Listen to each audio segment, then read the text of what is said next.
안녕하세요. 백두산 금융연구소의 백두산입니다. 12월 30일 월요일 이슈와 시황 살펴보도록 하겠습니다. 우선은 미국부터 보도록 하겠습니다.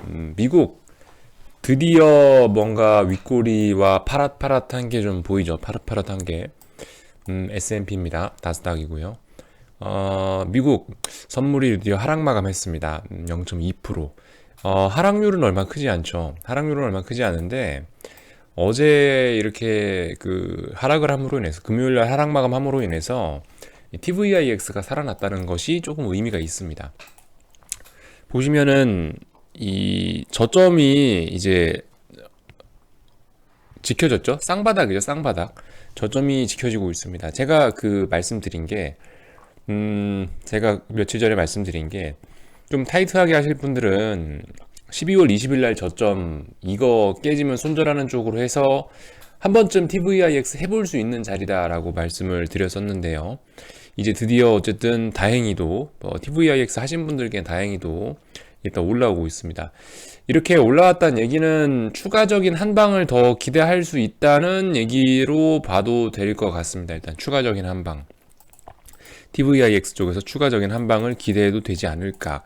지금 보시면 이 며칠 동안 저점을 좀 잘 지켰거든요, 이번에는. 그래서 이렇게 한 번 정도 시세를 줄 수가 있다라는 점을, 그런 가능성을 우리 일반 투자자들은 좀 주의해야겠다라는 말씀을 드려야 될 것 같습니다. 좀 요즘에 좀 미국이 좀 과하게 좀 무리하게 상승하는 모습이 좀 나오기도 했고요. 좀 주의해야 되죠. 뭐 물론 오른 데는 여러 가지 이유가 있습니다. 뭐 배당락이 어쩌고저쩌고 많은 이슈가 있긴 하겠지만은 어쨌든 뭐 이유가 중요하겠습니까? 일단은 뭐 단기적으로 많이 올랐으면 팔고 싶어지는 게 투자자들 심리니까.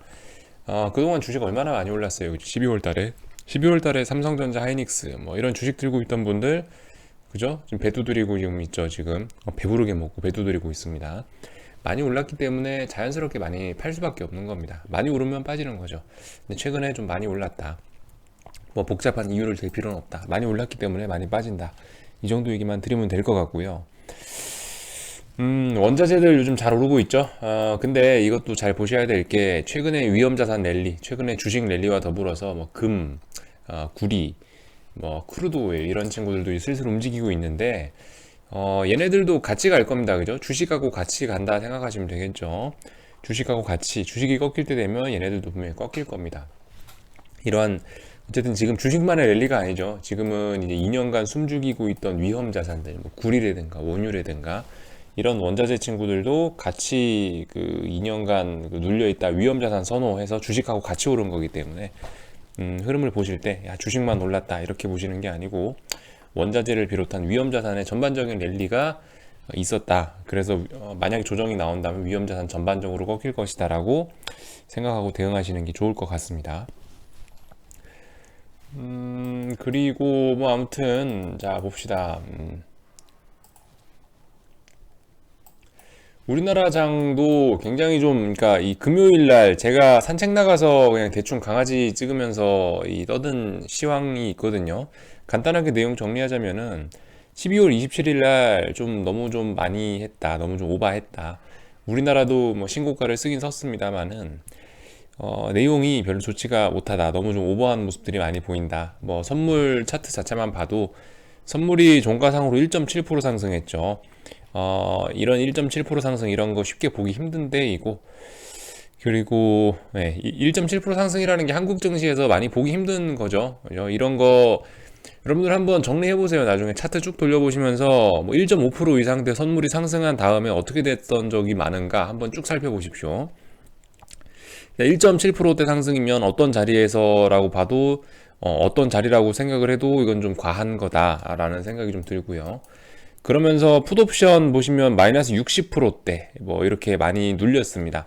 여기 보통 옵션은 하루에 마이너스 50% 반토막 나면은 뭐 그날 시세 다 한 거다 생각하시면 되는데, 근데 60%대 이렇게 막 눌려 있다 그러면은 이거는 단기적으로 좀 언더슈팅이 나올 가능성이 좀 높다라는 거죠. 언더슈팅이었을 가능성이 높다는 거죠. 옵션 시장 쪽에도 아무튼 좀 과했고요. 최근 사실 제가 수급 얘기는 잘 안 하는데요. 이런 때 오면은 조금 좀 수급도 좀 한 번쯤 볼만은 합니다. 옵션 수급을 잠깐 좀 보면은 콜옵션 쪽보다도 풋옵션 쪽 보는 게 풋옵션 매도로 많이 들어가더라고요. 개인들이 풋옵션 매도 물량이 조금 좀 과하게 좀 최근에 쌓였고요. 12월 13일부터 해서 12월 27일까지 풋옵션 매도로 해서 개인들이 뭐 100억 이상, 뭐 100억, 200억 가량을 이렇게 좀 쌓아놨고요. 누적으로 해서 좀 풋옵션 매도로 좀 개인들이 좀 많이 붙었고, 콜옵션 쪽도 보시면 그죠? 같은 기간 12월 13일부터 해서 12월 뭐 27일 어제까지 해서 좀 콜옵션 매수에도 좀 개인들이 좀 무리하게 좀 많이 들어왔다. 물론 지금 같은 때 이렇게 수급을 보는 거는 솔직히 별로 이렇게 뭐 미래 예측 능력이 솔직히 좀 떨어지는데, 이렇게 좀 누적해서 보면은 그래도 약간 설명성이 되니, 약간 좀 설명성이 있으니까 한번 뭐 참고적으로 말씀을 드리고 넘어갑니다. 어쨌든 이런 자리에서 최근에 개인들이 좀 상승에 다 강하게 좀 들어온 면이 있다. 상승에 강하게 베팅한 면이 있다. 라는 점을 일단 하나 주목을 해야 될 것 같고요. 환율 부분에서 봐도 지수가 신고점 썼는데 더 이상 이제 원하는 강세가 나오지 못하고 있죠. 더 이상 원화가 강세가 나오지 못하고 있습니다. 오늘도 보시면 원화가 계속 어쨌든 저점을 지지하고 이렇게 있는데요. 어제 저녁을 금요일 날 보시면 이런 일이 있었어요.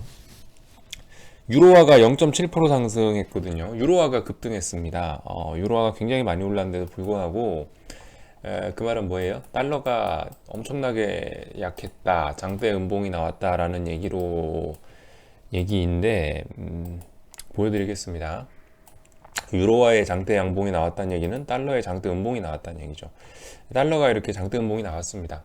이렇게 달러가 약세가 나왔는데도 불구하고 근데 이렇게 보시면 원화 쪽에서는 원화는 계속 강세로 나가지 못하고 있다. 신저가를 쓰지 못하고 있다. 저가를 갱신하지 못하고 있다. 이런 모습. 이니까 좀 의심스러운 거죠. 1.7%나 선물을 올렸는데 왜 외국인들이 환율은 그대로일까? 이거 한번 의심해 볼 필요가 있는 겁니다. 또한 수상한 점이라고 한다면은 뭐 물론 배당락의 영향이 있다, 그럴 수도 있긴 있는데요. 아무튼 여러분들 보세요. 12월 27일 날 코스피 지수가 0.29% 종가상 올랐는데 방금 말씀드렸죠. 선물이 1.7% 올랐다. 이 얘기는 결국 삼성전자 빼고 다 팔았다.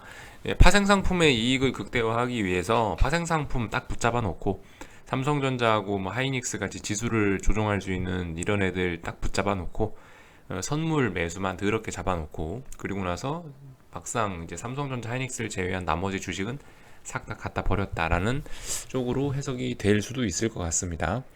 0.29%밖에 안 올랐으니까. 코스피야, 그러니까 선물이 1.7% 올랐으면 코스피 지수도 못돼도 한 1.5%, 1.3%는 올라야죠. 근데 이 뭐예요? 0.3% 올랐다. 이런 점들 수상하죠. 좀 냄새가 난다. 이런 표현을 쓸 수가 있을 것 같습니다. 또 하나 말씀드린 게 삼성전자는 저점, 그러니까 지수는 고점 갱신했는데 삼성전자는 고점 갱신하지 못했다. 이런 점들도 좀 냄새가 나긴 나고요. 어쨌든 오늘은 그래서 이 윈도우 드레싱, 그죠? 12월 윈도우 드레싱 2019년 종가 관리가 들어가는 이제 마지막 날입니다. 그래서 오늘은 솔직히 그냥 안 빠지고 이렇게 뭐 아마 조용히 넘어갈 거예요. 뭔 일이 있겠습니까? 오늘 같은 날 마지막 날이니까. 그래서 이제 이틀 쉬시고요. 내일이 아니고 1월 2일부터가 좀 위험하다라는 점 좀 주목을 하셨으면 좋겠습니다. 매매하실 분들은 어쨌든 지금은 뭐 매수를 하기가 좀 애매한 자리 같고요. 그죠? 전 그래서 기다리고 있다고 말씀드렸죠. 좀 내려오길 기다리고 있다. 너무 좀 단기적으로 많이 올랐기 때문에 일단은 뭐 내가 먹을 만큼은 먹었고 다시 한번 주식이 내려오길 기다리고 있다. 기다리실 분들은 기다리시고 뭐 그냥 사셔도 솔직히 상관은 없을 것 같아요. 왜냐 뭐 한두 달 또 계기면은 본전 올라오고 또 수익 날 거니까. 이제 장이 굉장히 좋다라는 말씀 드렸고요. 뭐 딱히 연말이다 보니까 뭐 다들 놀고 있죠. 아직도 놀고 있습니다. 다들 해돋이들 보러 가셨고요. 뭐 애널리스트, 뭐 펀드 매니저들 어디 뭐 좋은 데 가갖고 놀고 있습니다. 그래서 아직까지 쉬는 사람들 많아서 본격적인 움직임은 이제 1월 달 초에 나타날 것이다. 딱히 뭐 지금 언급할 만한 뉴스는 제가 봤을 때 없는 것 같아요. 예. 봤는데 딱히 제가 말씀드려야 될 만한 이슈는 없는 것 같고, 뭐 그죠? 트럼프 쓸데없는 얘기나 하고 있고, 미국 증시 랠리 지속 낙관한다, 최고의 순간은 아직 오지 않았다, 뭐 이런 립 서비스 하고 있고, 별로 볼 거 없습니다. 별로 볼 거 없어요. 뭔 얘기를 하려고 그랬더라? 그 확실히 아무튼 배당주 투자 좀 위험하죠. 이게 배당락 이런 거 되게 위험합니다. 여러분들 그 배당주 투자, 배당만을 바라보고 투자하지 마시고요. 좀 이렇게 좀 위험해요. 배당 몇 프로 먹으려고 뭐 들어갔다가 어설프게 걸리면은 이제 탈탈 털립니다. 그죠? 예를 들면 금요일 날 봤던 증권이 이베스트 투자증권이라고, 이제 제가 쓰는 증권사인데, 이렇게 배당락 당일날 이렇게 뭐 9% 10% 급락해 버렸어요. 이런 경우 되게 많습니다. 중소형주들. 그래서 여러분들 그 배당을 먹기 위해서 들어가는 거. 이베스트 투자증권 배당 수익률 되게 높거든요. 10% 빠져도 배당 수익률이 8%에 육박합니다. 이게 정확하지는 않습니다만 이런 거 정말 배당 많이 주는 종목이거든요. 아마 10% 급락하기 전에는 배당 수익률 한 10%는 됐을 거예요. 그러니까 이런 거 보고 배당 먹겠다고 들어온 개인들이 많았을 텐데 이렇게 된다는 겁니다, 여러분들. 그래서 조심해야 된다. 배당을 먹기 위해서 주식을 사는 게 아니고 어디까지나 주식 투자자는 좋은 종목을 찾기 위해서 노력을 해야 되겠다. 배당을 주는 종목이 좋은 종목이 아니죠. 좋은 회사, 좋은 종목을 들고 있는데 그 회사가 배당도 주면 좋은 거고 안 주면 어쩔 수 없는 거고요. 제가 봤을 때 이렇게 접근을 해야 된다고 생각을 합니다. 뭐 내년에도 아무튼 반도체, 내년에도 반도체 흥할 겁니다. 주도주 제약바이오와 반도체 두 가지 섹터에 집중하시고요. 뭐 더 이상 드릴 말씀 없을 것 같습니다. 저는 어쨌든 내일 모레 또 신나게 또 놀다 올 거고요. 아무튼 1월 3일 날, 1월 2일 날, 그죠? 1월 2일 날 새해에 뵙도록 하겠습니다. 혹시나 뭐 중간에 무슨 이슈가 있으면은 나와서 또 영상을 올리긴 올릴 겁니다만은 보통 그런 일 잘 없거든요. 예. 여러분들 해돋이 구경 잘 하시고요. 잘들 놀다 오십시오. 뭐 딱히 볼 게 없는 장인 것 같습니다. 여기서 마치도록 하겠습니다. 내년에 뵙겠습니다.